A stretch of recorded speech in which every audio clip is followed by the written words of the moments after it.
ये जो एकांतिक है, सत्संग है, श्री जी की आरती है, पूजा, सब कुछ पड़ता है।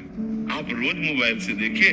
मान लीजिए कि मैं रोज साधु संग, मानने का ये मोबाइल पर सत्संग सुनने से मोबाइल में ही भगवान मिलेंगे। तुम्हारा मोबाइल आया कि तुम आए हो? मोबाइल बाहर रख लिया। तो भाई प्रत्यक्षम किम प्रमाणम।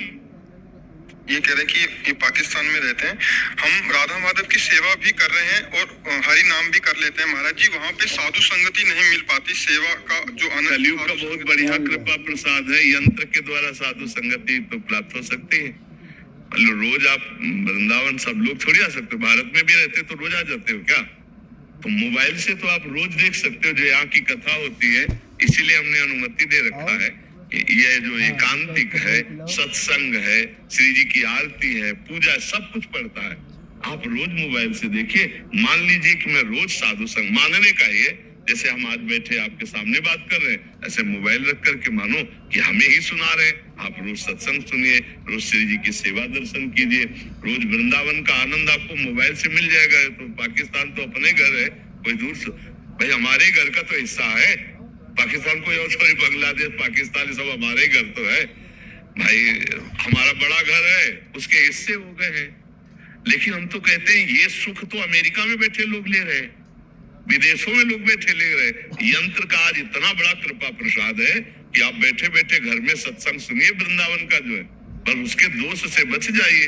यंत्र का दोष भी इतना बड़ा है कि नए बच्चे बर्बाद होते चले जा रहे हैं। तो हम ये ना सोचे कि अगर साधु समागम वहां नहीं मिल रहा है तो हमारा जीवन व्यर्थ चला जाएगा। नहीं, आप मोबाइल से साधु समागम कर सकते हैं। आप टीवी में सत्संग चलाइए और बैठ करके भाव से कि मैं सत्संग कर रही हूँ, तो आपको वैसे ही लाभ मिलेगा। देखो, अगर वो प्रभाव ना होता मोबाइल का तो हमें लगता है जितने लोग बैठे सब मोबाइल से आके बैठे हो। अगर मोबाइल से न सुने होते तो यहाँ कैसे बैठते आके?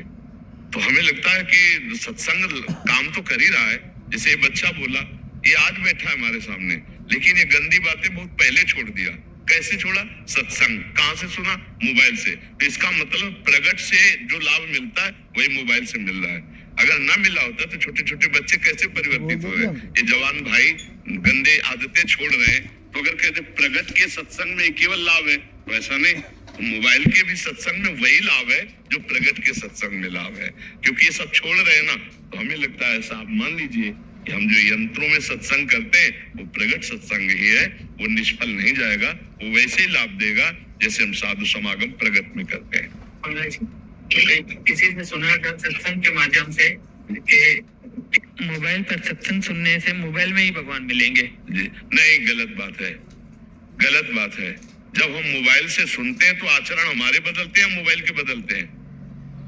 हमारे बदले बच्चा ही बता रहा है ना, हमारे सामने प्रमाण है ना। तो कहाँ परिवर्तन हुआ? इसके अंदर परिवर्तन हुआ, मोबाइल में परिवर्तन हुआ। तो किसी के कहने से क्या, तुम प्रत्यक्ष प्रमाण देखो। तुम्हारा मोबाइल आया कि तुम आए हो? मोबाइल बाहर रख लिया। तो भाई प्रत्यक्षम किम प्रमाणम।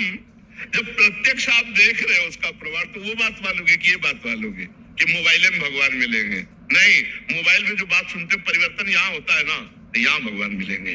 वो गंदी बात है, वो गलत बात है। नहीं, वो ऐसे लोगों की बात नहीं माने। वो उपहास कर रहे हैं उस विषय का। आप भी पाकिस्तान से हैं? हाँ, आप वो उपहास कर रहे हैं, वो नहीं समझ पा रहे इस बात का। ठीक है, वो आप मस्ती से रहो, आनंदित रहो।